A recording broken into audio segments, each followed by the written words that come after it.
हरे कृष्णा दोस्तों आज हम आपको एक बहुत ही महत्वपूर्ण कथा सुनाने जा रहे हैं। इस कथा के माध्यम से हम आपको ये बताएंगे कि इस संसार में सबसे बड़ा दान कौन सा होता है, जिसे करने से पूर्ण पुण्य की प्राप्ति होती है, और कैसे हम बुरे लोगों की पहचान कर सकते हैं। दोस्तों, इस कथा के माध्यम से आप जानेंगे कि बुरे लोगों की पहचान कैसे की जा सकती है। तो कृपया आप इस कथा को शुरू से अंत तक ध्यान से सुनिएगा, क्योंकि अधूरा ज्ञान मानव जीवन में अनेक कठिनाइयों का कारण बन सकता है। कथा आरंभ करने से पहले यदि आपने हमारे चैनल को अभी तक सब्सक्राइब नहीं किया है तो ज़रूर सब्सक्राइब करें, वीडियो को लाइक करें और अपने प्रियजनों के साथ भी शेयर करें। कमेंट बॉक्स में लिखिए जय श्री राधे कृष्णा। दोस्तों, एक बार भगवान श्री हरि विष्णु जी और माता लक्ष्मी जी क्षीर सागर में अपने आसन पर बैठे हुए थे। तब भगवान विष्णु जी ने देखा कि माता लक्ष्मी जी किसी गहन सोच में हैं। माता लक्ष्मी जी को गहन सोच में देखकर भगवान विष्णु जी मुस्कुराते हुए बोले, देवी, ऐसा प्रतीत होता है कि आज आप किसी गहन विचार में डूबी हुई हैं।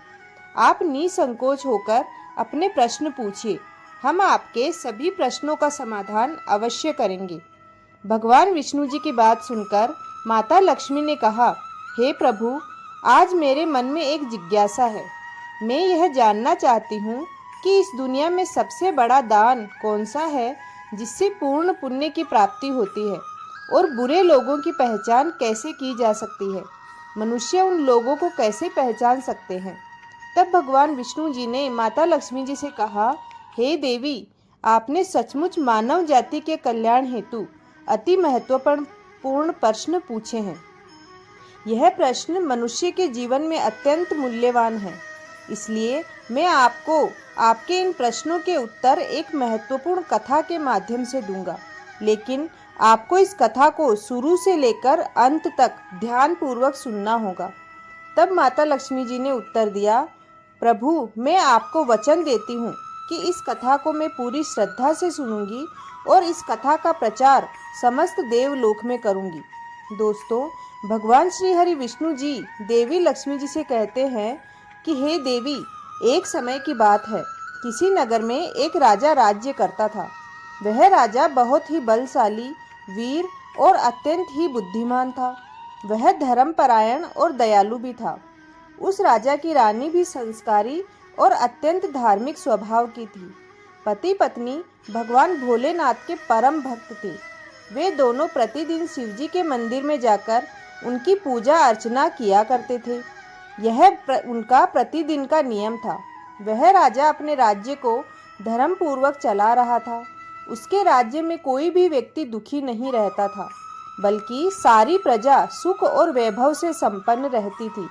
इसलिए पूरे नगर में हर तरफ खुशियां ही खुशियां थी। वहाँ के जानवर भी एक दूसरे को हानि नहीं पहुँचाते थे। यहाँ तक कि एक ही नदी में शेर और बकरी शांतिपूर्वक पानी पीते थे। ऐसे ही दिन बीत रहे थे। राजा की उम्र ढलती जा रही थी और उनके विवाह को भी कई वर्ष बीत चुके थे, लेकिन उस राजा को कोई संतान नहीं थी। हालांकि राजा इस बात को लेकर अधिक चिंता नहीं करते थे। वह निश्चिंत होकर अपनी प्रजा के सुख दुख का ध्यान रखते और प्रजा भी उसे अत्यधिक प्रेम और सम्मान देती थी। एक दिन की बात है, वह राजा हर रोज की तरह अपनी पत्नी के साथ भगवान शिवजी के मंदिर की ओर जा रहे थे। तभी अचानक उसने देखा कि सामने वाले घर में एक स्त्री झाड़ू लगा रही है। राजा और रानी जब उस स्त्री के घर के पास से गुजरे तो वह स्त्री उन्हें देखते ही अपना चेहरा फेरकर तेजी से घर के अंदर चली गई। उस स्त्री का ऐसा व्यवहार देखकर राजा और रानी को बिल्कुल भी अच्छा नहीं लगा। राजा उस समय अपनी रानी के साथ भगवान भोलेनाथ की पूजा करने के लिए मंदिर जा रहा था, इसलिए उसने उस स्त्री से कुछ नहीं कहा और सीधे मंदिर पहुंचकर भगवान शिवजी की पूजा अर्चना की। पूजा के बाद राजा अपनी रानी के साथ वापस महल लौट आया, लेकिन महल पहुंचने के बाद राजा ने अपने एक सैनिक को बुलाया और उसे आदेश दिया कि तुम जाओ और नगर के बाहरी क्षेत्र में रहने वाली उस स्त्री को अपने साथ महल ले आओ, परंतु ध्यान रखना तुम उसे कुछ भी मत बताना कि क्यों बुलाया गया है। बस उसे तुम हमारे पास ले आओ। भगवान विष्णु जी कथा सुनाते हुए आगे कहते हैं कि हे देवी, राजा का आदेश पाते ही वह सैनिक तुरंत ही उस महिला के घर पहुंचता है। उस समय उस महिला का पति भी घर पर नहीं था। सैनिक उस स्त्री के घर के दरवाजे को खटखटाने लगता है और कुछ देर बाद वह महिला अपने घर का दरवाजा खोलती है। सामने राजा का सैनिक खड़ा देखकर वह महिला हैरान होती है और पूछती है, क्या हुआ? आप मेरे घर पर क्यों आए हैं? उस महिला की बात सुनकर राजा का वह सैनिक उससे कहता है, चलो मेरे साथ, महाराज ने तुम्हें राजमहल में बुलाया है। उन्हें आपसे कुछ बात पूछनी है। यह सुनकर वह महिला अपने मन में सोचती है, आखिर महाराज का आदेश है, इसे ठुकराया तो नहीं जा सकता, मुझे राज दरबार में जाना ही होगा। उसके बाद वह सैनिक उस स्त्री को अपने साथ लेकर राजमहल पहुंच गया। महल में पहुंचकर वह महिला राजा को प्रणाम करती है और कहती है, महाराज, आपने मुझे अचानक यहाँ राजमहल में क्यों बुलाया है? क्या मुझसे कोई गलती हो गई है? उस स्त्री की बात सुनकर राजा कहता है, तुम मुझे एक बात बताओ। आज सुबह जब मैं और मेरी पत्नी भगवान शिवजी के मंदिर जा रहे थे तो तुमने मुझे देखकर अपना मुंह फेर लिया और मुझे आते हुए देखकर तुम दौड़ते हुए अपने घर में चली गई। तुमने मुझे देखकर ऐसा दुर्व्यवहार क्यों किया? तब वह महिला निर्भीकता से राजा से कहती है, महाराज, आप भले ही मुझे मृत्युदंड दे दें तो भी मुझे कोई ऐतराज नहीं, परंतु मैं सच ही कहूँगी। आपके महल में बड़े बड़े विद्वान हैं, पंडित हैं। अगर मैं गलत बात बोलूं तो आप उनसे पूछ सकते हैं कि हमारे नगर में हर कोई यह मानता है कि जो व्यक्ति सुबह सुबह आपका चेहरा देख लेता है तो उस व्यक्ति का पूरा दिन खराब हो जाता है, क्योंकि आप संतानहीन हैं। अभी तक आपको संतान की प्राप्ति नहीं हुई है। इसी कारण मैंने आपका मुंह देखकर अपना मुंह फेर लिया था और अपने घर के अंदर चली गई थी। उस महिला की ऐसी बात सुनकर राजा आश्चर्य में पड़ जाता है। वह अपने मन में सोचता है कि यह महिला तो बिल्कुल सत्य कह रही है। यदि किसी नगर के राजा को संतान नहीं हो तो यह उसकी प्रजा के लिए बिल्कुल भी शुभ नहीं माना जाता। उसके बाद राजा उस महिला को वापस अपने घर जाने की अनुमति देता है। फिर राजा अपने मन में ये विचार करने लगता है कि अब मुझे भगवान शिवजी के मंदिर में जाकर संतान प्राप्ति के लिए यज्ञ करना चाहिए। ऐसा सोचकर वह राजा अपने कक्ष में लौटकर रानी से कहता है, हे प्रिया, हमारे नगर के लोग हमारे चेहरे को देखना भी पसंद नहीं करते, क्योंकि हमारे पास अभी तक कोई संतान नहीं है। इसलिए हमें भगवान शिवजी के मंदिर में जाकर संतान प्राप्ति का यज्ञ करना चाहिए। हम भगवान भोलेनाथ के मंदिर में चलते हैं और भगवान शिवजी से प्रार्थना करते हैं कि वह हमें पुत्र प्रदान करें। राजा की बात सुनकर रानी भी उसकी बात मान लेती है। फिर राजा और रानी दोनों भगवान शिवजी के मंदिर पहुंचते हैं और भगवान शिवजी की पूजा करके संतान प्राप्ति के लिए संतान यज्ञ का आयोजन करते हैं। भगवान विष्णु जी कथा सुनाते हुए आगे कहते हैं, हे देवी, पुत्र प्राप्ति के लिए राजा और रानी ने यज्ञ का आयोजन किया, लेकिन यज्ञ संपन्न होने के बाद भी उन्हें संतान की प्राप्ति नहीं हुई। यज्ञ के निष्फल होने से राजा अत्यंत निराश हो गया। यज्ञ का आयोजन करने वाले पंडित जी भी सोच में पड़ गए। पंडित जी ने मन ही मन सोचा, अब तक मैंने जितने भी यज्ञ किए हैं उनमें से कोई भी यज्ञ आज तक असफल नहीं हुआ है। इसका अर्थ यह है कि शायद इस राजा के भाग्य में ही खोट है और ऐसा प्रतीत होता है कि ईश्वर ने इस राजा के भाग्य में संतान का योग ही नहीं लिखा है। इसलिए संतान प्राप्ति का यज्ञ करने के बाद भी उसे संतान की प्राप्ति नहीं हुई। राजा हर संभव प्रयास करके थक चुका था और अब वह गहरी निराशा में डूबा रहता था। वह दिन रात संतान की कमी के बारे में सोचता और चिंता में खोया रहता था।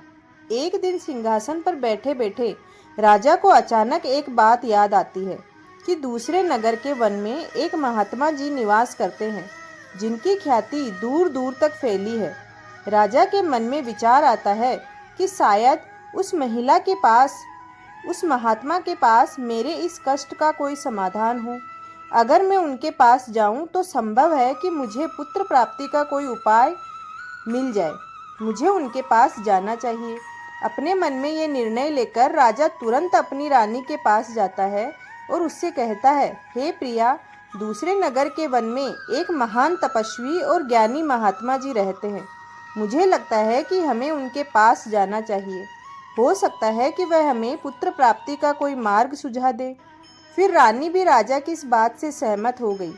रानी ने कहा कि हे स्वामी, आपकी बात बिल्कुल सही है। हमें महात्मा जी से अवश्य मिलना चाहिए। रानी की सहमति पाकर राजा और रानी दोनों एक रथ में बैठकर महात्मा जी के दर्शन के लिए दूसरे वन की ओर प्रस्थान कर गए। कुछ समय के बाद वे दोनों वन में पहुंच गए। रथ से उतरकर राजा और रानी दोनों जंगल के भीतर जाने लगे। ऊंचे नीचे रास्तों से गुजरते हुए वे महात्मा के आश्रम की ओर बढ़ने लगे। भगवान विष्णु जी कथा सुनाते हुए आगे कहते हैं, हे देवी, फिर राजा और रानी वन के भीतर महात्मा जी की कुटिया के पास पहुंच जाते हैं। वहां वे देखते हैं कि महात्मा जी एक विशाल वृक्ष के नीचे ध्यान मग्न होकर साधना में लीन हैं। यह दृश्य देखकर राजा और रानी कुछ देर तक खामोशी से खड़े रह जाते हैं ताकि महात्मा जी साधना में कोई विघ्न न आए। दोनों हाथ जोड़कर विनम्रता पूर्वक महात्मा जी के सामने खड़े रहते हैं। कुछ समय बाद महात्मा जी अपनी साधना से बाहर आते हैं और अपनी आंखें खोलते हैं। तब वे देखते हैं कि राजा और रानी उनके सामने अपने दोनों हाथों को जोड़कर खड़े हुए हैं। वह महात्मा जी उस राजा को अच्छी तरह से जानते थे, इसलिए वे राजा को देखते ही पहचान लेते हैं और राजा से मुस्कुराते हुए कहते हैं, हे राजन, आप यहाँ अचानक हमारे पास किस प्रयोजन से पधारे हैं? तब राजा ने नम्रता से महात्मा जी को प्रणाम किया और अपनी व्यथा महात्मा जी को सुनाई। उसने बताया कि कैसे उन्होंने पुत्र प्राप्ति के लिए यज्ञ किया, परंतु सभी प्रयास व्यर्थ हो गए। यह सब सुनने के बाद महात्मा जी कुछ क्षणों के लिए मौन हो गए और अपने आंखें बंद कर ली। वे ध्यान मग्न होकर राजा के जीवन की घटनाओं का आंतरिक दृष्टि से अवलोकन करने लगे। कुछ समय बाद महात्मा जी ने अपनी आंखें खोली और गंभीर स्वर में बोले, राजन, मैंने आपके जीवन का एक ऐसा सत्य देखा है जिसे सुनकर आपको कष्ट हो सकता है। आपके पिछले जन्म में किए गए एक पाप का फल इस जन्म में आपके भाग्य पर भारी पड़ा है। आपने पिछले जन्म में एक ऐसा घोर पाप किया था जिसके परिणाम स्वरूप इस जीवन में आपके भाग्य में संतान प्राप्ति का योग नहीं है। उनसे आपके सभी प्रयास निष्फल हो रहे हैं। भगवान विष्णु जी कथा सुनाते हुए आगे कहते हैं कि हे देवी, महात्मा जी की बातें सुनकर राजा उनके चरणों में गिर पड़ा और विनती करते हुए बोला, महात्मा, कृपा करके आप ऐसा मत कहिए। आप ही हमारे दुख को हरने का कोई उपाय समझाइए। राजा की ये व्याकुलता देखकर महात्मा जी ने उसे सहारा देकर अपने चरणों से उठाया और बोले, हे राजन, इतनी अधीरता आपको बिल्कुल भी शोभा नहीं देती। मैं अभी आपको आपके कष्ट का निवारण करने का उपाय बताता हूँ, जिसे करने के बाद आपको अवश्य ही पुत्र की प्राप्ति होगी। इतना कहकर वह महात्मा जी अपनी कुटिया के भीतर जाते हैं और थोड़ी देर के बाद हाथ में कटोरी में खीर लेकर बाहर आ जाते हैं। उन्होंने वह खीर राजा को देते हुए कहा, राजन, महल पहुंचकर आप और रानी दोनों ही स्नान आदि के बाद प्रसाद के रूप में इसे ग्रहण करें। ऐसा करने से आपको निश्चित ही पुत्र की प्राप्ति होगी। परंतु राजन, आप मेरी एक बात याद रखना, इस पुत्र की आयु मात्र 20 वर्ष की ही होगी। जिस दिन आपके पुत्र की आयु 20 वर्ष की होगी, उसी दिन उसकी मृत्यु हो जाएगी। महात्मा जी की इस बात को सुनकर राजा गहरी सोच में डूब गया। वह अपने मन में सोचने लगा, चलो 20 वर्ष के लिए ही सही, परंतु इस संतानहीनता का कलंक तो मिट जाएगा, हमें संतान का सुख तो मिलेगा। राजा ने मन ही मन इस बात को स्वीकार कर लिया और महात्मा जी से निवेदन किया, हे महात्मा जी, आपका आशीर्वाद और मार्गदर्शन स्वीकार है। कृपा करके हमें यह अवसर दें। महात्मा जी ने मुस्कुराते हुए राजा को आशीर्वाद दिया। राजा और रानी ने महात्मा जी को प्रणाम किया और उनकी चरण वंदना की और विनम्रता पूर्वक आभार व्यक्त किया। इसके बाद राजा और रानी अपने रथ में बैठकर महल की ओर लौट चले। इसके बाद महल पहुंचकर राजा और रानी स्नान आदि कर भगवान भोलेनाथ जी का प्रसाद मानते हुए श्रद्धा से उस खीर को ग्रहण करते हैं। इसके कुछ ही दिनों बाद रानी गर्भवती हो जाती है, जिससे रानी बहुत ही प्रसन्न हो जाती है। जब राजा ने यह शुभ समाचार सुना तो वह भी खुशी से झूम उठा। संतान प्राप्ति का यह सुखद समाचार सुनने के बाद राजा ने महात्मा जी के प्रति अपनी कृतज्ञता प्रकट करने का निश्चय किया। राजा अपने रथ में ढेर सारे फल, फूल, वस्त्र और अन्य भेंट सामग्री लेकर वन में महात्मा जी की कुटिया की ओर चल पड़ा। कुटिया के निकट पहुंचकर राजा ने अपने रथ को रोक दिया और विनम्र भाव से नीचे उतरकर महात्मा जी के पास पहुंचा। महात्मा जी ध्यान मग्न बैठे थे। राजा ने उनके पास जाकर सभी वस्त्र, फल, फूल उन्हें समर्पित किया और प्रणाम करते हुए कहा, हे महात्मा, आपकी ही कृपा से हमें संतान प्राप्ति का सुख प्राप्त होने जा रहा है, इसलिए आप मेरी यह भेंट कृपा कर स्वीकार करें। महात्मा जी राजा की विनम्रता और कृतज्ञता से अत्यंत प्रसन्न हुए। उन्होंने राजा की भेंट को स्वीकार कर उसे आशीर्वाद दिया और कहा, राजन, तुम्हारी भक्ति और संकल्प ने ही तुम्हारे जीवन को फलवंत किया है। जाओ, तुम्हारी संतान गुणवान और धर्मनिष्ठ हो। उसके बाद राजा ने महात्मा जी का आशीर्वाद पाकर उनसे विदा ली और अपने रथ में बैठकर वापस अपने महल की ओर प्रस्थान करते हैं। महल लौटकर राजा बहुत ही खुशियां मनाता है। भगवान विष्णु जी कथा सुनाते हुए आगे कहते हैं, हे देवी, ऐसे ही दिन बीत रहे थे कि आखिरकार वह शुभ दिन आया जब राजा के यहाँ एक पुत्र का जन्म हुआ। पुत्र के जन्म से जैसे महल में खुशियों की बहार बहने लगी। राजा ने पुत्र प्राप्ति की खुशी में पूरे नगर में उत्सव का आयोजन किया। महल को फूलों और रंग बिरंगी रोशनी से सजाया गया और प्रजा के बीच मिठाइयाँ बांटी गई। पूरे नगर में हर्षोल्लास का माहौल छा गया था। राजा ने अपने पुत्र का नाम शौर्यवीर रखा। शौर्यवीर अपने पिता के ही गुणों का प्रतीक बनते हुए बड़ा होने लगा। वह अपने पिता की तरह ही धर्मिष्ठ आत्मा, अनुरागी और परमेश्वर का अनन्य भक्त था। समय के साथ उसकी बुद्धिमत्ता, शौर्य और भक्ति के गुण प्रकट होने लगे, जिससे राजा का हृदय गर्व से भर उठता। शौर्यवीर के गुणों और आचरण को देखकर सभी खुश थे कि शौर्यवीर महान राजा बनेगा। जैसे जैसे समय बीता, राजा का हृदय गर्व और खुशी से भरता गया। संतान सुख की प्राप्ति ने उसकी सभी चिंताओं को हर लिया था और वह अपने पुत्र से संपूर्ण संसार का आनंद खोजने लगा। वह राजा पुत्र के प्रति अपने स्नेह में इतना डूब गया कि वह यह महत्वपूर्ण बात भी भूल बैठा कि उसने पुत्र की आयु मात्र 20 वर्ष तक की है। भगवान विष्णु जी कथा सुनाते हुए आगे कहते हैं कि देवी, फिर एक दिन जब राजा को यह बात याद आती है कि उसके पुत्र शौर्यवीर की आयु मात्र 20 वर्ष की ही है, तो वह अत्यंत दुखी रहने लगा।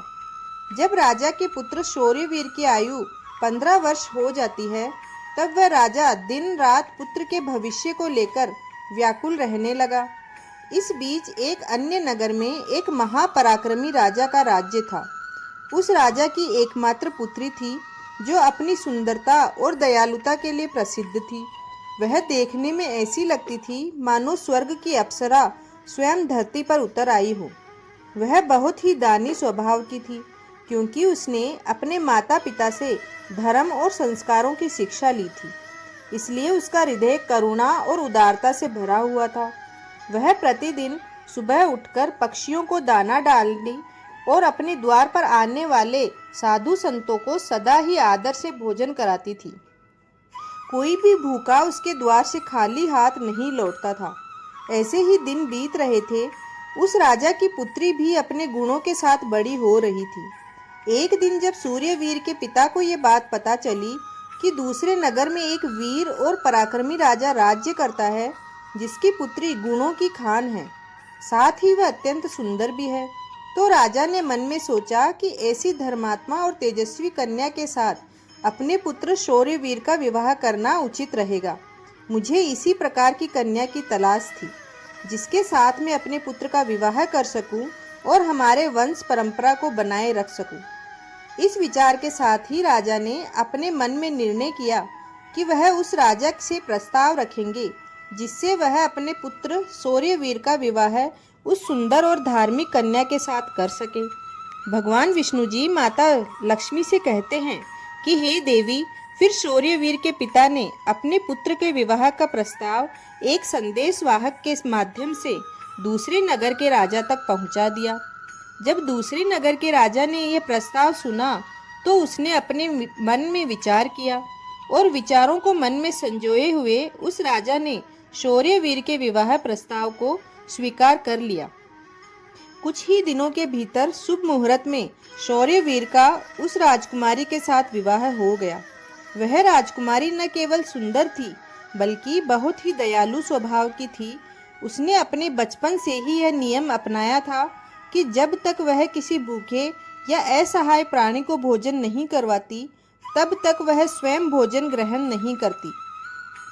उसके माता पिता ने उसे सेवा और दान की भावना सिखाई थी। विवाह के पश्चात राजकुमारी का यह नियम उसके ससुराल में भी जारी रहा। हर सुबह वह महल के द्वार पर जाकर जरूरतमंद लोगों को भोजन करवाती और अपने हाथों से उन्हें अन्न दान करती थी। उसकी यह दया भावना देखकर महल के सभी लोग उसका सम्मान करने लगे थे। धीरे धीरे ऐसे ही समय गुजर रहा था और हर गुजरते दिन के साथ शौर्यवीर की उम्र भी बढ़ रही थी। राजा और रानी इस बात को लेकर मन ही मन चिंतित रहते कि उनका पुत्र अब अपने जीवन के अंतिम समय की ओर बढ़ रहा है। उन्हें महात्मा जी की वह भविष्यवाणी हमेशा याद रहती कि शौर्यवीर की आयु केवल 20 वर्ष ही होगी। इस दुखद सत्य को केवल राजा और रानी ही जानते थे। उन्होंने यह बात किसी को भी नहीं बताई थी ताकि महल में कोई चिंता का माहौल न बने। जैसे जैसे शौर्यवीर की आयु 20 वर्ष की ओर बढ़ती जा रही थी, राजा और रानी के दिल की धड़कनें तेज हो रही थी। अपने पुत्र के प्रति उनका प्रेम और मोह इतना अधिक था कि वह चाहकर भी इस चिंता से मुक्त नहीं हो पाए थे। भगवान विष्णु जी कथा सुनाते हुए आगे कहते हैं, जब शौर्यवीर के जीवन के 3 दिन शेष रह जाते हैं, राजा और रानी का दिल भारी हो जाता है। राजा बार बार अपने मन में सोचने लगा कि अब मैं क्या करूं? मेरा पुत्र 3 दिन बाद मुझसे हमेशा के लिए दूर हो जाएगा। क्या कोई ऐसा उपाय नहीं है जिससे मैं उसे बचा सकूं? रानी भी इस दुख से भरी थी और हर पल अपने पुत्र के जीवन की कल्पना करती रहती। इसलिए उसने पुत्र मोह में बीमार और कमजोर बना दिया था। दोनों इतने दुखी थे कि अब उन्होंने भोजन करना भी छोड़ दिया था, परंतु अपनी पीड़ा को उन्होंने किसी के सामने प्रकट नहीं किया। वह नहीं चाहते थे कि महल के लोग उनके पुत्र की मृत्यु की बात सुनकर दुखी हों और चिंता में पड़ जाएं। फिर वह आखिरी दिन भी आ पहुंचा जिस दिन शौर्यवीर की आयु पूरी होनी थी, उसकी मृत्यु होनी थी। फिर उस दिन जैसे ही सुबह हुई, राजा और रानी अपनी चिंता और दुख से व्याकुल होकर भगवान भोलेनाथ के मंदिर में बैठकर उनकी पूजा अर्चना में लग गए। वे दोनों भगवान भोलेनाथ से प्रार्थना करते हुए कहने लगे, हे प्रभु, आप कृपा करके हमें पुत्र की मृत्यु होने के दुख को सहन करने की शक्ति दीजिए। हम जानते हैं कि जो भी किसी के भाग्य में लिखा होता है उसे कोई बदल नहीं सकता, वह होकर ही रहता है, परंतु हमारे लिए यह समय बहुत ही कठिन है। उधर राजकुमार शौर्यवीर की पत्नी अपने दैनिक धर्म कर्म के कामों में लगी हुई थी। हर दिन की तरह वह भूखे गरीबों और निर्धनों को भोजन करा रही थी, पक्षियों को दाना डाल रही थी और जरूरतमंदों की सहायता में लगी थी। उसे अपने पति की आयु के बारे में कुछ भी पता नहीं था, इसलिए वह निश्चिंत होकर अपने कार्यों में मगन थी। इसी बीच यमलोक में धर्मराज जी ने देखा कि आज राजकुमार शौर्यवीर की मृत्यु का दिन है, तो उन्होंने तुरंत ही अपने 2 प्रमुख दूतों को बुलाया और उन्हें आदेश दिया, जाओ और अब से कुछ समय बाद राजकुमार शौर्यवीर के प्राण उसके शरीर से निकालकर अपने साथ यमलोक ले आओ।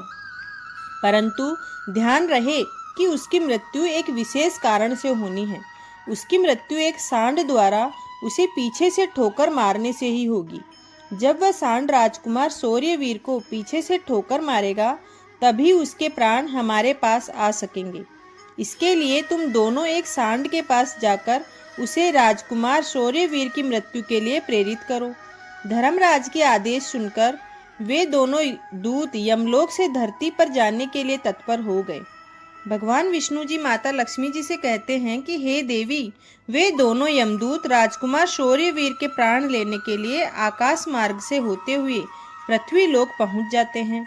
दूसरी ओर धर्मराज जी की माया के प्रभाव से एक सांड ने अपने मन में सोचा कि आज मुझे राजमहल की सुंदर बगीचे में प्रवेश करना चाहिए और वहां घूमना चाहिए। मुझे देखना चाहिए कि राजमहल का बगीचा कैसा है। फिर बिना किसी रुकावट के वह सांड धीरे धीरे चलते हुए महल के बगीचे में जा पहुंचा। यह वही बगीचा था जहां राजकुमार शौर्यवीर प्रतिदिन टहलने के लिए आते थे। धर्मराज की माया से प्रेरित वह सांड जैसे ही बगीचे में प्रवेश करता है, वहां जाकर घास चरने और इधर उधर घूमने लगता है। इधर धर्मराज के दो दूत राजमहल के बगीचे के द्वार के पास खड़े हो गए। वे दोनों बगीचे के भीतर की गतिविधियों पर नजर बनाए रखते हैं। कुछ समय बाद राजकुमार शौर्यवीर उस बगीचे में टहलने के लिए आता है। राजकुमार शौर्यवीर को सांड के वहां होने का एहसास नहीं था और वह अपने विचारों में खोए हुए बगीचे में टहलने लगता है। तब भी दोनों यमदूत अपने मन में सोचते हैं, बस थोड़ी देर की बात है, थोड़ी देर में राजकुमार शौर्यवीर की आयु समाप्त होने का समय निकट आ जाएगा। हमें इंतजार है उस पल का जब यह सांड राजकुमार को ठोकर मारेगा, तब हम उसके प्राण लेकर यमलोक लौट जाएंगे। जब दोनों दूत यह विचार कर रहे थे कि तभी क्या होता है, एक अन्य नगर में एक निर्धन ब्राह्मण रहता था। उस ब्राह्मण की एक पुत्री थी जिसका समय रहते उसने विवाह कर दिया था, लेकिन दुर्भाग्य से उसकी बेटी का पति एक दुष्ट प्रवृत्ति का व्यक्ति था जो बहुत ही मदिरापान करता था, जुआ खेलता था और पराई स्त्रियों के साथ संबंध बनाता था।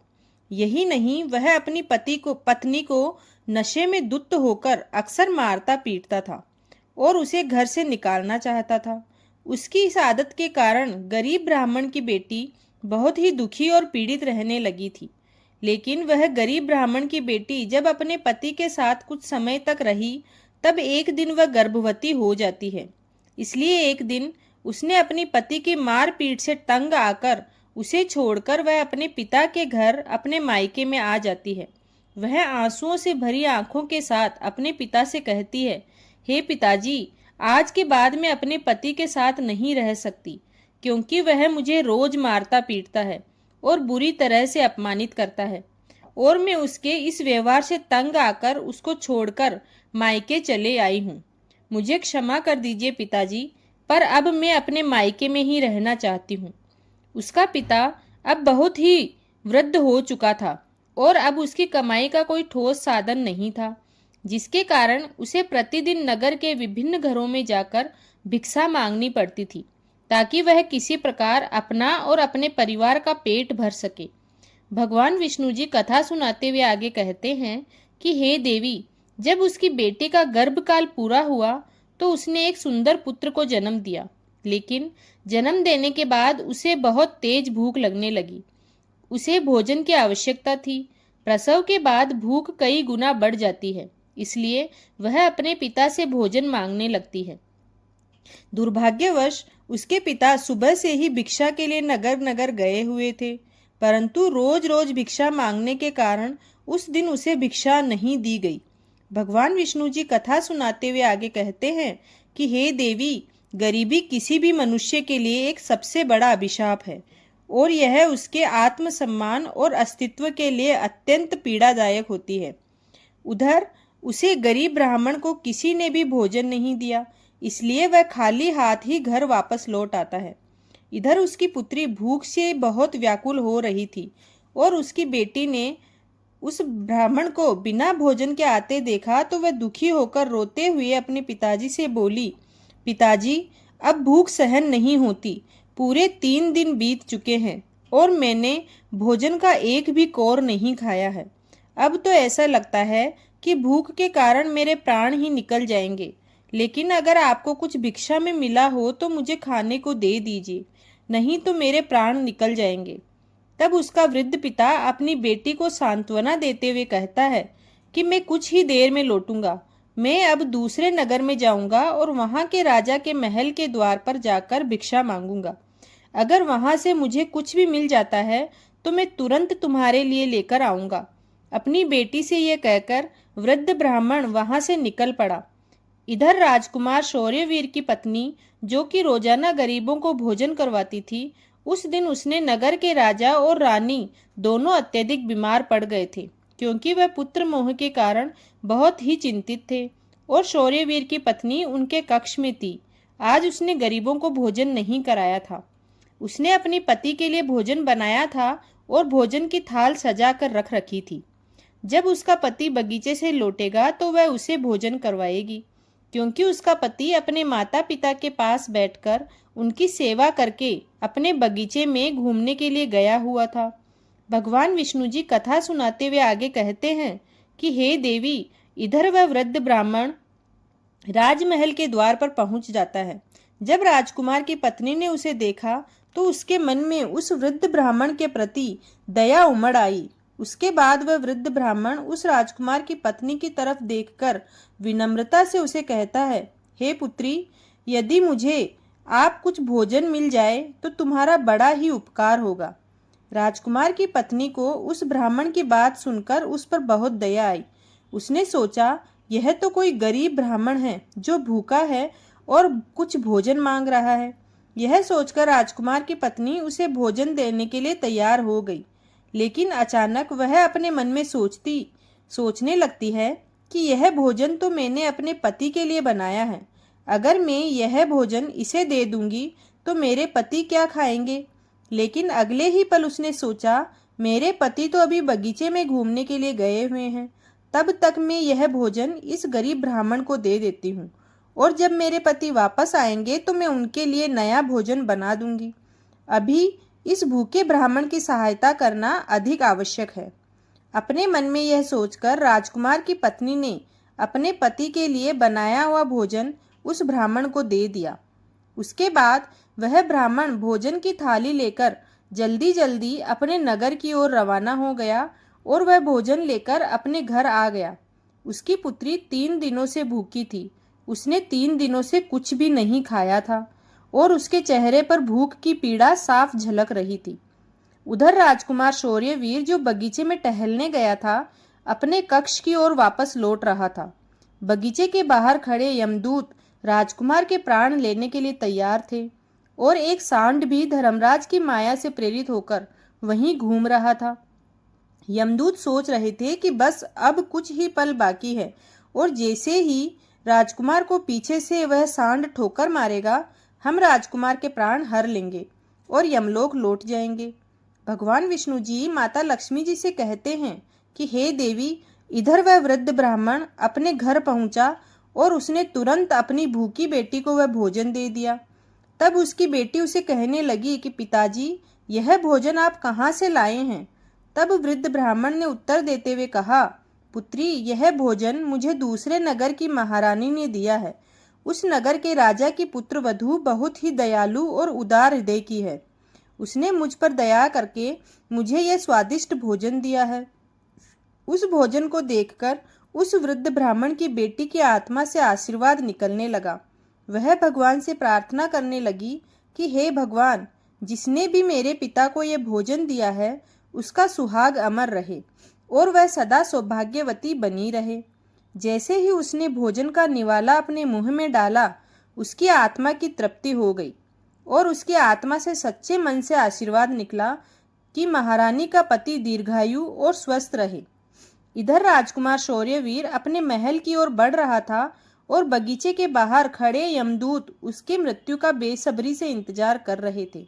परंतु जैसे ही राजकुमार बगीचे में उस सांड के सामने पहुंचा तो सांड ने तुरंत उसे पीछे से ठोकर मारने के लिए अपनी ताकत जुटाकर वह अपने सींगों से उसे मारने ही वाला था कि तभी अचानक से दो देवदूत वहां प्रकट हो जाते हैं और अपनी दिव्य शक्ति से उस सांड को बेहोश कर देते हैं।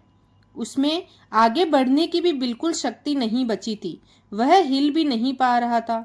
इस पर वह सांड अपने मन में सोचने लगा कि यह मुझे क्या हो गया है, मैं चलने में भी असमर्थ हूँ। उसके समझ में नहीं आ रहा था कि यह सब कैसे और क्यों हो रहा है। भगवान विष्णु जी माता लक्ष्मी जी से कहते हैं कि हे देवी, यह सब उस ब्राह्मण की भूखी बेटी के आशीर्वाद का प्रभाव था जो उसने भोजन करते समय दिया था। उस आशीर्वाद की शक्ति के कारण ही वे देवदूत वहां आकर खड़े हो गए। इसके बाद में देवदूत यमराज के उन दूतों से कहते हैं कि हे यमदूतों, तुम इस राजकुमार के प्राण नहीं ले सकते। जिस प्रकार श्राप असर दिखा सकता है, उसी प्रकार आशीर्वाद भी फलित हो सकता है।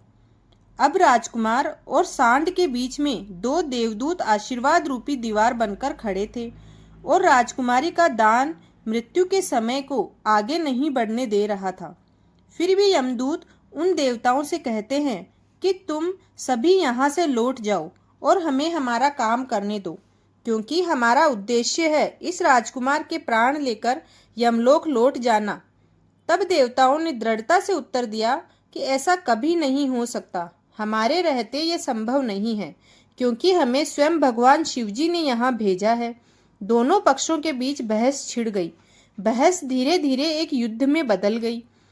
अद्वितीय शक्ति के सामने यमदूत असहाय हो गए और हार मानकर वापस यमलोक लौट गए। यमलोक में पहुंचकर यमदूतों ने यमराज जी से कहा, हे महाराज, हम उस राजकुमार के प्राण नहीं ला पाए। तब यमराज जी अपने उन यमदूतों से कहते हैं कि ये कैसी विडंबना है, तुम लोग खाली हाथ क्यों वापस लौट आए। यमराज जी की बात सुनकर यमदूत यमराज जी से कहते हैं, महाराज, हम उस राजकुमार के प्राणों को लेने के लिए गए थे, लेकिन अचानक से पता नहीं दो देवदूत हमारे सामने आकर खड़े हो गए और उन दोनों के सामने हमारी कोई भी शक्ति काम नहीं कर पाई।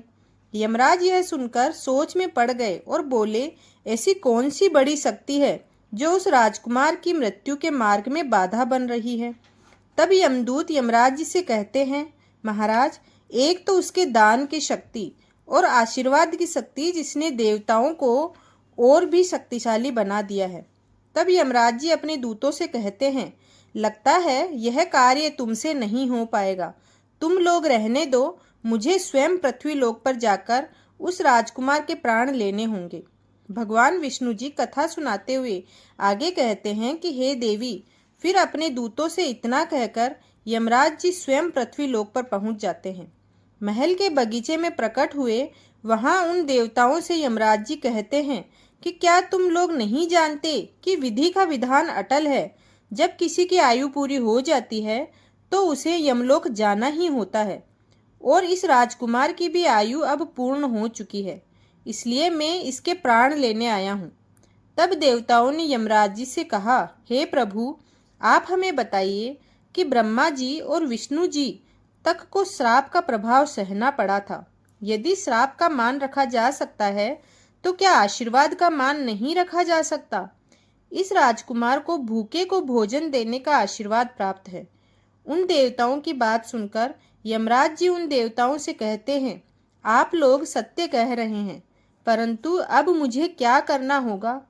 तब वह देवदूत यमराज जी से कहते हैं कि हे प्रभु, आप इस राजकुमार की आयु 100 वर्ष कर दीजिए, इसके बाद ही आप इस राजकुमार के प्राण लेने के लिए पधार सकते हैं, और यही भगवान शिवजी का भी आदेश है। उन देवताओं की बात मानकर यमराज जी ने राजकुमार शौर्यवीर की आयु 100 वर्ष कर दी और वापस यमलोक लौट गए। भगवान विष्णु जी कहते हैं कि हे देवी, इस प्रकार एक भूखे को भोजन देने की पुण्य के कारण उस राजकुमार की मृत्यु टल गई और उसकी आयु भी बढ़ गई। इसी कारण कहा जाता है कि अन्नदान सबसे बड़ा दान है। किसी भूखे को दिया गया अन्न अश्वमेघ यज्ञ के फल के बराबर होता है। भगवान विष्णु जी माता लक्ष्मी जी से कहते हैं कि हे देवी, अब तो आपके सभी प्रश्नों के उत्तर आपको मिल गए होंगे। तब माता लक्ष्मी जी भगवान श्री हरि विष्णु जी से कहते हैं कि प्रभु, आज आपने मुझे अनमोल ज्ञान प्रदान किया है और मेरे सभी प्रश्नों का समाधान भी कर दिया है। इसलिए मैं आपको विश्वास दिलाती हूँ कि मैं इस कथा का विस्तार समस्त संसार में अवश्य करूँगी। तो दोस्तों, आशा है यह कथा आपको जरूर पसंद आई होगी। अगर आपको ये कथा अच्छी लगी हो तो वीडियो को लाइक और चैनल को सब्सक्राइब अवश्य करें। इस वीडियो को अपने दोस्तों के साथ भी शेयर करें। कमेंट बॉक्स में लिखिए जय श्री राधे कृष्णा। तब तक बने रहिए हमारे भक्ति चैनल गुरु अमृत कहानियाँ पर। धन्यवाद।